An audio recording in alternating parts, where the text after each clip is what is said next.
Good morning, good evening, good afternoon, any time of the day, no matter what it is. I'm your host, Johan Devado, and we are back again for another episode of Not Another Male podcast. Whether you are at home, whether you are going to work, no matter where, you have something entertaining to listen to and something to think about while you are going through life.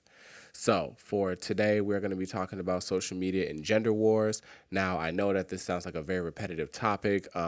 You see it every day, no matter where you are, no matter what you're doing, everyone's involved in social media in one way or another. So, you're going to see it, you're going to hear about it. And even if you don't hear about it through social media, which is honestly hard to avoid, but you're definitely going to hear it in person in one way or another too, because things in social media very much reflect the things that we also hear in our everyday lives.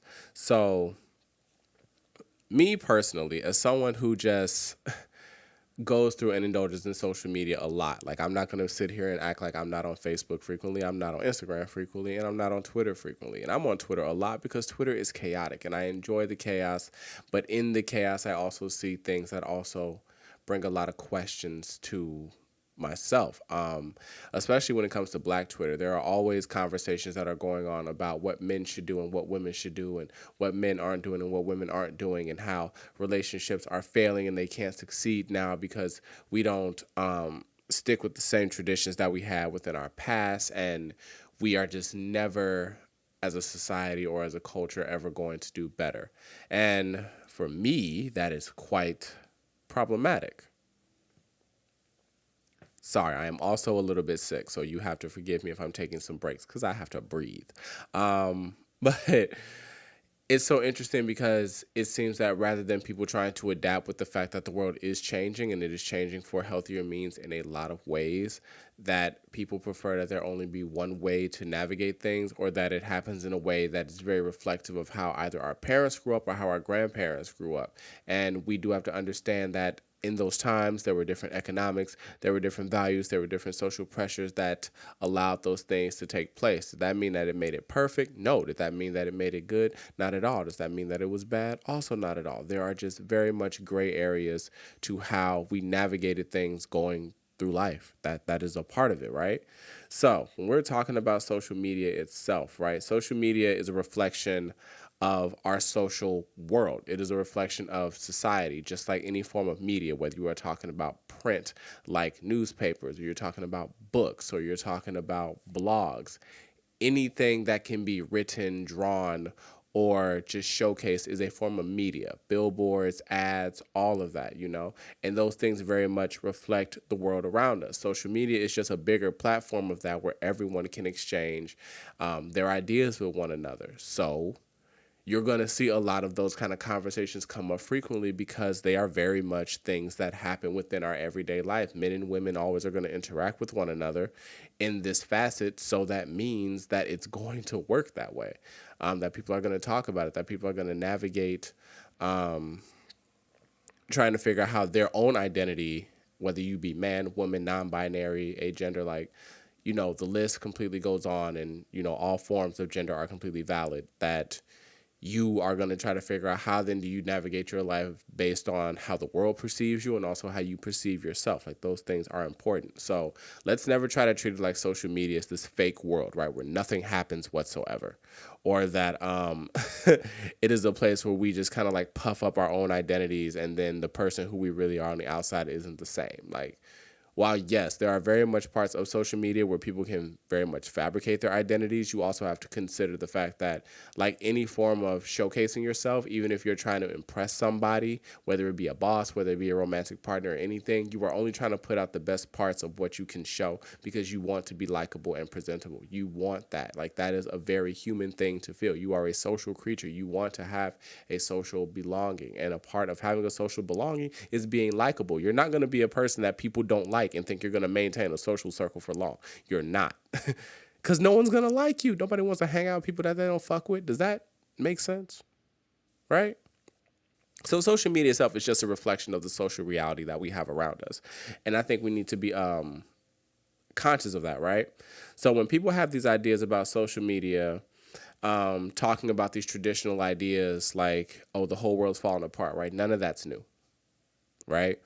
If you're going to talk about men should know how to, you know, fix a tire, not fix, but like, like replace a tire, or that women should know how to cook a full course meal, or that men should be the breadwinner of the house, or that women shouldn't drive. Like, archaic ideas, very much old within themselves, yes, but people very much advocate for these frequently. And they advocate for these kind of ideas frequently because they want things to be the way that they once were, because they have this glorified idea that things back in the day were so much calmer and easier to manage, and that's just not true.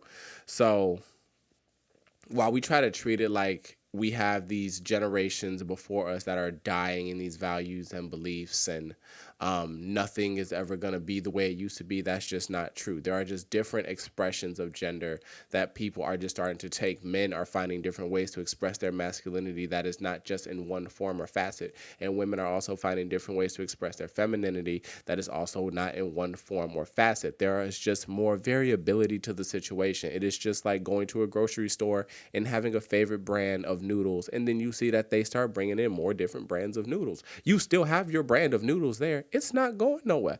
But now there are other different noodles that you can try too if you also want to do something. You want to be curious about something, you know? That's the big part, you know? So when we're trying to like figure ourselves out, right? Understand ourselves through the lens of social media, right? Social media is very impressionable upon everyone. Even if you feel that you are someone who doesn't get swayed by anything and all your thoughts are completely of your own, and nothing can cause you to change in what you think or what you feel, that you are very strong in your foundation for what you know and what you think you know. As long as you are involved in society, things that happen in society are going to influence your decisions, and they're going to change the ways that you think and feel about things. One of the things that I actually saw recently was this, and I mean, like, it's a meme, I know, but it was like a picture set of like dudes like hugging women while they're swiping cards, and they call that, and they're starting to call that like this is like the broke nigga hug, like like usually men who don't have money hold women like this, and if you hold your woman like that while you swiping the card, you look like a broke nigga. And I was reading through the comments, because comments are fun, and when I'm reading through the comments, you literally have men in there saying that I usually hold my girl like this all the time, but I ain't finna do that no more because I ain't trying to look like a broke nigga. Mind you, these would be the same kind of people who will sit there and tell you that, nah, no, no, no, no, I don't care about none of that social media stuff. That ain't real. That ain't this. That ain't yada, yada, yada. I don't care about none of that. I do what I want to do. You say that, but then we end up getting this social narrative that if you show this particular physical intimacy to your partner when they're performing this particular action, that means that you then look like this. It then reflects that you are then that person. And you don't want to be viewed that way. You don't want to deal with that kind of exclusion within nature, which I want to give a shout out to my homie Ebony, because she was the one who made that much clearer to me yesterday, and we talked about it. But that's like one of like those big points, it's just like nobody wants to be embarrassed. Nobody wants to be insulted. Nobody wants to be made fun of. Nobody wants to be ridiculed for just being outside in public and existing. And this whole process that if you hold your partner a particular way, you've already then put it up on yourself. You've communicated to an audience that you didn't even give consent to being around, that you are now someone without money. And I think that's so wild. But at the same time, it's like, look at the other position of it too, that it's like you are also willing to take away physical affection from your partner to avoid that perception. That's, to me, that's a little, that's kind of sad, that it's like, that's very much how social media influences all of us in our ways, is that there are just particular actions or thoughts, and people don't want to get caught up in those actions. They don't want to get caught up in those thoughts. They don't want to be viewed in those particular ways. So they take the steps and means to avoid them. They don't want to be ridiculed. They don't. Like, and that happens, it's the same way as like you engage with people in a public setting. Like, in high school, if you was wearing beaters or busted up shoes, or what they called them back in my day, biscuits, like That was embarrassing. You had social pressure put up on you to get some better shoes because you did not want to be ridiculed for just dressing up and coming to school. You came to be a student, but your focus now is to also not have the impression that you are either broke or that you are just bogus or that you're dirty. You know, like a lot of classist narrative behind this, of course, but you know, you don't want to deal with that social exclusion or that social ridicule, and that's very strong on people. It's very strong, and it's very hard to avoid at times, especially when you see parts of your identity reflected online and you see it being, you know, clowned completely, you know. So it becomes interesting, right? Because then when we start talking about individualism, right? If you know what individualism is, just look at the key word in it, which is individual, right? Individualism is very much a cultural concept where you basically navigate the world based on your own identity. You don't try to navigate the world based on what the culture expects. You try to navigate it based on what you expect of you. But at the same time, you know, you can't avoid cultural influence. You can't whatsoever. It just doesn't take as much of a strong presence in dictating who you are compared to a more collectivist culture where the culture itself and the expectations of family is more centered than just you yourself. So individualism itself becomes this interesting dynamic, right? Where we try to very much look at social media to be like, I do my own thing. I am my own person. What I post up here and what I show up here, that's what makes me me. I'm real. I'm authentic. I'm 100. Use the 100 symbol emoji because everybody loves a 100 symbol emoji when you're trying to showcase how real you are to the motherfucking world. You know? But you can be as individualistic and as different as you want to be. And at some point, there are social pressures that you conform to, right? You can still do things that you feel that put you outside of the norm that makes you you. But in a lot of ways, you still going to conform and do it. Like, I hear so many times, I hear so many people love to talk about how they're different, how they ain't like no one else, how they stand out from the crowd and yada, yada, yada. But if you look at their physical appearance, majority of those people got on Jordans.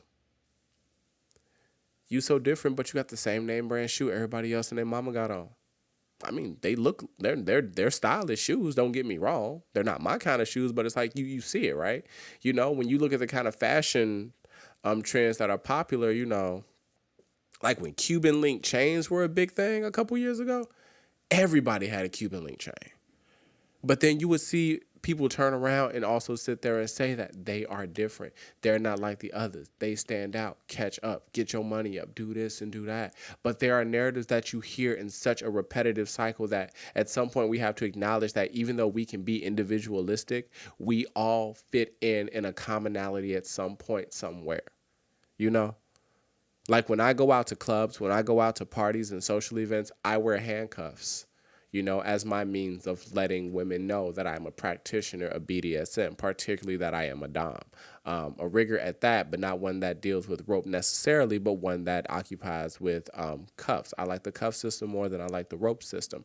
But just because I do that and they've never seen any other person walking around wearing handcuffs, probably in their lives, that does not mean that there are not other people out there who do not dress in different ways to showcase their engagement in BDSM culture. They might have the symbol on them. They might have what are those things called? Uh, uh, you know, like they might have like different like leather outfits on. You know, they might have. I really wish I could remember what the hell it's called. I don't know why I just forgot the name. I'm looking at it right now in my room and I can't remember. But basically, the things that you wear on your harness. That's what it's called, a harness. You know, like a lot of people wear harnesses, you know, and it's just like all these different things cultivate and showcase different ideas about who we are. It helps you express your individualism, but at the same time, it also shows where you have a community. And that's what's very common that we tend to forget in individualistic cultures, that while you can be different in the ways that you feel that you are different, you still fit into a particular community. You still fit into a particular archetype in one way or another. You have a community that does the same thing that you do. If you want to wear that shirt with the big V on the back, is it called V-Lone or something like that? If you want to wear that shirt, you gonna see 10,000 other niggas out here wearing that V-Lone shirt. It don't make you different. It just means that there's just a particular niche that you found interest in, and there's a community there. You might not have found those people who exist in that community with you, but there's a community there for you, you know? There is always communities for these different identities. So no matter what, no matter how different we try to feel in one way or another, we fit in with other people. We want a community. We seek a community. Even if we don't consciously think about it, there is always a look to find people who share our ideas, our beliefs, our value systems, because it is comfortable to be around people who understand you. Not people who enable you, not people who encourage your bad habits, because people get those confused quite often, but people who understand you, because that's the big thing, right? We want to be understood. And that happens in the public space, and that also happens in the social media space too. Never get those mixed up. I think something that also needs to just come to be a more constructive thing also is just that we need to stop shaming people who particularly don't fit traditional gender roles, right? And this usually tends to go quite often for more gender fluid or non-binary folk in their presentation because of the way that they dress. And that's just not to say that only gender fluid and non-binary folk dress in that manner, but that's often when you see the questions about how people dress and why people do the things that they do, it is always aligned towards something that is not heteronormative, you know? And excuse me, it's always considered to be something that's not really in the sphere of heteronormativity, but does that really matter when it really comes to the end of things, right?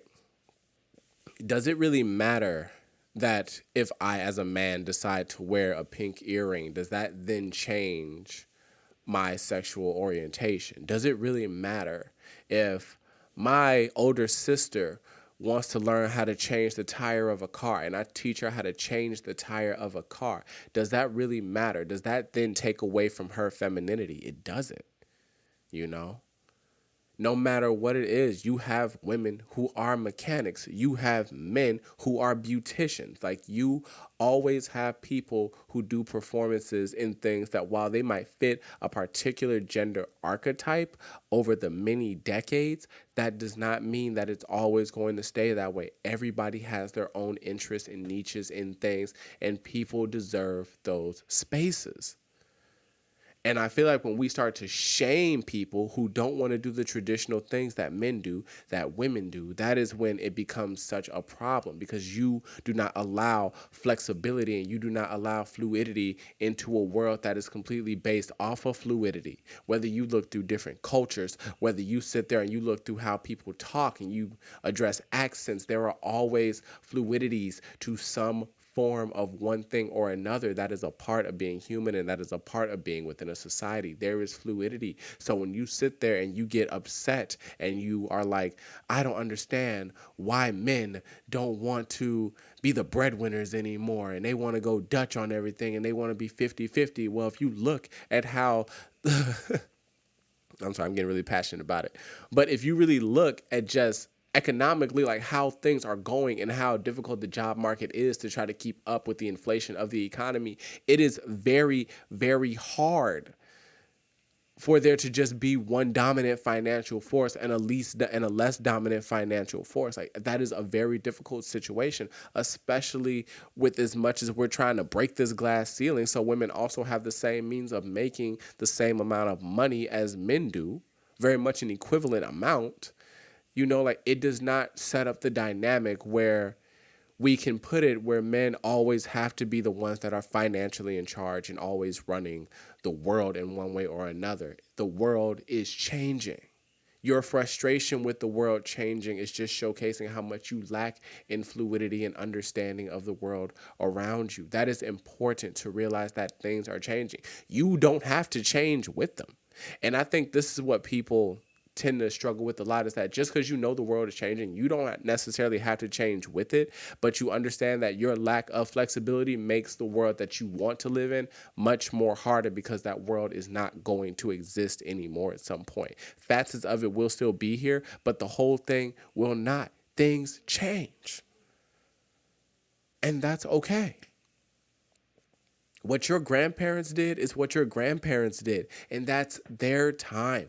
What your parents did during their time is their time. What we do during our time is our time. What the future generations will do with their time is their time. We can't keep getting upset that the world continues to evolve and change. And the fact that even in a lot of these ways that the world evolves and changes, especially on a lot of the more positive notes, it's usually just for the sake of just giving more people a space to express themselves in who they are and what they do. A lot of this stuff is not harmful. If you are upset that your nigga can't change a tire, stop dealing with niggas who can't change tires then. Do not start complaining about no nigga out here want to change a tire no more. Find niggas who want to change tires. There are 10,000 niggas out there who will change a tire, who will pump your gas. They are out there. It's thousands of them. They are out there. And niggas also got to stop complaining about women who won't cook for them and take care of the house and be a housewife and worship them and rub their feet and call them king. It is tons and tons and tons of women out here who will do that. There is something for everybody out here. But the more we sit here and we keep having these dialogues where we try to shame folk who are just in the non-traditional aspect, you are very much displacing your anger at people who are not fitting what you're looking for. You are getting upset at a world for having things that weren't made for you. You're being selfish. What you should do then is just refocus and try to find those mutual communities. But even when you find those mutual communities, you don't have to shame the ones that aren't like you. You don't have to insult the people who are not like you. You don't have to talk down about the people who are not like you. They deserve their happiness and comfort in their identity as you want in yours. They deserve their communities of their niches and fun as you deserve yours. I think that's reasonable. I think that's okay. I think if we start having more dialogues where we try to accept one another, we can do something better and constructive. We can have community with flexibility instead of always trying to put it out there that it has to be this one way or this other way. This is black and white thinking, and I really want to have a podcast episode specifically talking about black and white thinking and how harmful that is. But to just summarize what black and white thinking is basically there is a good and there is a bad, and that's it. There is nothing else.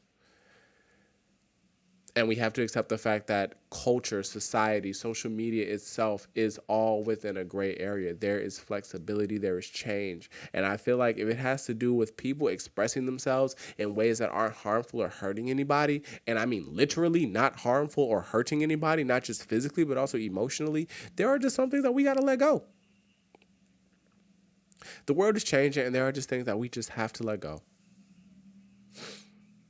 But I don't know. Y'all can help me find it. Another thing, too, that also has to do with this social media and gender war stuff is just this whole thing of the blame game. The blame game is like one of the biggest things that I guess becomes a really frustrating thing is that we're always trying to talk about who is worse than who. Constantly seeing men talk about, how women want to be hoes and women want to be sluts and they just want to fuck on niggas and get what they want and act like niggas. And then women talking about how niggas ain't shit and they don't clean this and they don't do that and they don't talk about this and they dirty for this and this. It's just like, are both sides problematic? Very much so. Can we all just take a step back and acknowledge that there are problems on both sides of these discussions? Right? I think we can. As men, there are a lot of things that we can change about ourselves to have healthier relationships with women. There are a lot of things that we could work on personally to have healthier relationships with women. And I feel like one of those biggest elements that we need to work on is our emotional expression and verbiage. our language, our discourse, our dialogue. I think that that's a big thing. I can't tell women necessarily what they should do or what they need to work on because I am not a woman and that's not my position to say so. But I really do think, and I mean, I really do think that we as men have things that we can work on in that situation. But when we do all this finger pointing back and forth of you the problem, I'm the problem, everything gets lost, right? Everything is lost because it goes back to that black and white thinking concept where it's like one party's bad, one party's good. And there shouldn't be no hero and villain in these arguments, especially when I'm talking about you, Black Twitter. There should not be so many fucking dialogues of frustration behind what we do and what we don't do right. There shouldn't be. Because it's like, if y'all can't have the conversation to have the acknowledgement of, okay, well, yeah, I'm wrong here and I can work on this. And then, okay, but if I work on this, you need to work on this. Y'all not going to get nowhere. It's just everybody just pointing fingers and everybody getting mad at each other. Nobody's winning anywhere. But both sides will have their valid points. Like, are there areas of masculinity that are very much harmful to men that women reinforce? Very much so. Very much so. The whole process of shaming men for being more emotionally expressive, particularly the action of crying, that is harmful. That is extremely harmful. Hold on, let me shut my window because it's a nigga in my neighborhood that drive around with this loud ass motherfucking bike or like car or some shit with this, like, it's like he got like the fattest hole in his fucking muffler I've ever heard in my life, and he don't do shit but just come around and just run that bitch, and it drives me motherfucking nuts. I do not understand loud car folks. What do you achieve by the roar of your engine and or muffler? I don't know. Sorry, I got sidetracked. Back to this war thing, right? Is that there are parts that both parties do very much wrong. Like, do men often make it difficult for women to reject them because women have to deal with the fear of violence? Yes. Have you ever been to a gas station and seen a woman who is pretty walking through the gas station and hear the things that niggas say and watch niggas follow? You can find videos upon videos upon videos on the internet of niggas literally cornering women and not letting them walk back to their car, applying pressure to them, saying, let me pump your gas, let me do this, let me do that, when they're saying no, and keep doing it. Like there are just so many different facets. There are so many different layers to things that both men and women can work on to have healthier relationships with one another. But if we keep trying to just point fingers and nobody's trying to acknowledge the things that are wrong or the things that are problematic, we're not going to get anywhere. Like, I understand that my position, right? My position as a man, right? When it comes to the situations of when I'm out in public, right, I do not apply pressure to women I don't know, right? If I see a woman that looks nice, I will compliment her outfit. I will compliment her hair. I will compliment her makeup. I will compliment her nails. I will compliment whatever, you know? But I know that by the culture of how certain compliments are given, there are particular compliments that women don't like. You know, like, you shouldn't always take it as an expectation that you can compliment a woman's breast or compliment her ass and think that that's just going to get you somewhere. I mean, yeah, sure, some women do like that. And that's okay. But, I mean, it's not going to be the thing that works for you all the time, right? And I know that. So I try to sit there and I try to focus on something that I feel like they've worked on and they really want to be shown to be complimented, something that they're proud to have done to themselves when they come outside. Because I feel like the goal of complimenting and even the goal of flirting is that you want to make the other person feel good. It should not always be with the end goal or objective of getting the phone number or getting the panties. You know, like, you're supposed to just make the person feel good. I feel like that is the most wholesome approach to flirting. And that creates a safer environment for women when they interact with men, if the goal is just to make them feel good, you know? Like, there's a difference between trying to make someone feel good with a compliment and catcalling. So when I sit there and I interact with women in public, I give my compliment. We hold a short conversation there. If they decide they want to keep talking, we hold a longer conversation. And if they like it, okay, then we exchange social medias or we exchange phone numbers and we keep it moving. But if it don't work that way, it's a compliment. It's a short exchange. I tell them to go, I let them know that they can go on about their day and I go on about mine. Because I understand that's my position as a man, right? If I'm sitting here and I'm walking outside and it's nighttime and I see a woman that's walking down the street in my direction, and we both and I know we're gonna cross paths at some point. I cross the street because she don't know me. I don't know her either, and that's for my safety. But she don't know me, and I understand that a lot of times women gonna have a lot more anxiety seeing me approaching than I'm gonna have seeing them come towards me. So I step across. I go to the other side of the street. You know, if I'm walking behind a woman, like whether it's nighttime or if we're in a situation where we're alone, I create distance. I start walking slower so she can get as far away from me as possible because she don't know me and I don't know her. And the goal is to make sure that there is no need to provide extra anxiety in an already uncomfortable situation. But you have to also understand the culture of what has happened to women, the nature of how women are going to feel often in these situations by having these conversations with women and hearing the issues that they often have with men. And I mean like authentic conversations. And then using those to help navigate how you're going to keep making your relationships with women going forward. I think oftentimes when there are so many conflicts about which one is right and which one is wrong, we really tend to miss the fact that there are just so many things that men and women could honestly bond on, but we attach so many gender expectations to these things that we don't allow for those spaces to happen. Like, we think that men are supposed to be like, like sex crazed, and we just fuck anything, and we just do whatever, and I don't really buy into that. I just don't think that that's honestly how it works. I don't really believe that motherfuckers would just fuck anything. I really don't. I just don't. Sexual attraction works differently for everybody. And that's just way too much of a generalization for me to honestly sit with. I can't sit with that. And that's not just based on my own circumstances, but I just feel like at large, it just wouldn't work. But, when men talk about sex, it's considered to be a very normal thing, a very natural thing. But then when women talk about sex, it's usually looked at this method of apprehension and being like, oh no, you trying to be like a nigga, you trying to be like a man, you trying to be like one of us, or it's slut shaming, you being a hoe, you being a thot, who gonna want you, who gonna want to wife you, you ain't gonna be a good mother, yada yada yada. Despite the fact that it's the same dialogue, despite the fact that it's the same interest, men like to have sex, women like to have sex.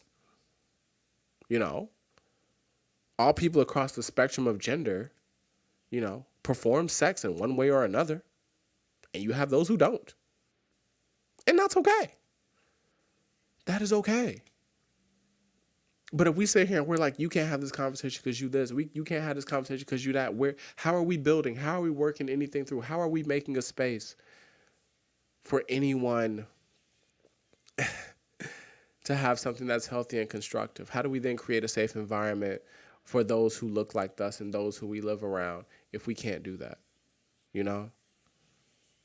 But once again, like I said, you also have to find people that match the niche and the social groups that you want versus trying to sit with people who don't, like one of my like best examples with that too is like me, like I don't really kick it with hood niggas like that. Do I think hood niggas are bad people? Not at all. They're their own people. I grew up in the hood myself, but it's like I don't share a lot of their ideologies and I don't share a lot of their thoughts because the things that they think and they feel in the way that they see and perceive the world are just not ways that I also see and perceive the world. We are just not gonna get along. We will not share a lot of the same ideas, but I don't sit there and go, man, I hate niggas. I hate street niggas. They terrible. They trash. They woo woo woo. They this, they that. Like I don't get to sit here talking about how much I hate them and all that shit because it's like I don't hate no hood niggas. I don't hate no street niggas because I don't know them niggas.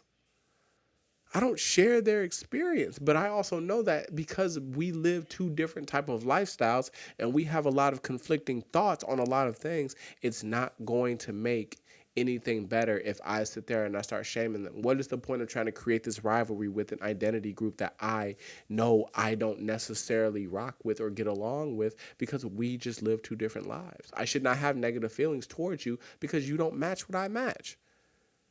Being a hood nigga does not harm me. And I'm just saying that on the identity level. Like, can the actions be harmful? It depends on what happens and to whom, yes. But that doesn't really connect to much of whether you a hood nigga or not. Anyone can do something harmful, right? So if anyone can do something harmful, while identities very much matter, it is the actions that tend to make things harmful, right? Not as much about the identity, but the actions behind them. That's a big thing. That's a very big thing. Are there harmful identities? Very much so. Intersectionality is a big thing, of course. But a lot of times it is the actions rather than the identity themselves that really provides the harm. And that is something that I want people to understand. When you sit there and you have your rants, your anti-LGBTQ rants about how the LGBTQ is corrupting the world and they have an agenda and they're trying to make everyone gay. It's like, no, because you're attacking the identity and you're not even looking at the actions. Because if you look at the actions, you see nothing like that is even happening. Focus. Acknowledge the world around you, right? But these are the kind of things that we see reflected in social media so often. It's social media. You're going to have 100 truths, right? Capital T truths and lowercase t truths, right? Capital T truths are objective truths, things that are, proven, things that can be tested and shown over and over and over. And then you have your little t truths. And that's what social media is flooded with, are the little t's. These are the subjective truths. These are the lived reality truths. These are the worldview truths of so many different people at the same time. That's a big thing. It's flooded with so many. So there's always these different forms of information that are always coming through. And if we understand that that is the case, then we need to start taking a lot of the things that we see in social media with a grain of salt. We need to start providing questions to the things that we see and we read and the things that we are told. But we need to use critical thinking skills when we do that. And to be a critical thinker does not mean you just question things and then you just question things and then you just question things and you never come to a conclusion. You have to be able to discern between what's happening and what's not happening. And that needs to happen.